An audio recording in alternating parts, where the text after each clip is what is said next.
Hello friends, अस्सलाम वालेकुम। कैसे हैं आप लोग? आशा करते हैं कि अच्छे होंगे। देखिए हम लोग शूटिंग पर आ चुके हैं और देखिए यहाँ भैया लोग हैं। देखिए ये सब लोग शूटिंग पर आ गए हैं। देखिए यहाँ ये भैया है और देखिए यहाँ सिपाही भैया है। तो भैया आप लोग भी कुछ बोलिए।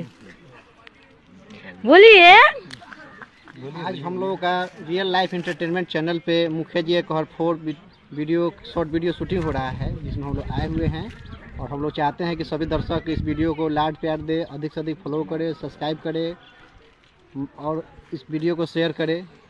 बस चलिए और आप आइए। ये तो लग रहा है कि दोनों आदमी चिपके हुए हैं। भैया बोलिए, अरे बोल दीजिए। अरे भैया लोग इनके चैनल को ज़्यादा से ज़्यादा शेयर कीजिए, सब्सक्राइब कीजिए। कौन सा चैनल है बोल दीजिए। मेरे चैनल का नाम है यूट्यूब नजमा शॉर्ट वीडियो। इनके चैनल का नाम है @YouTube Najma short video @Najma short video.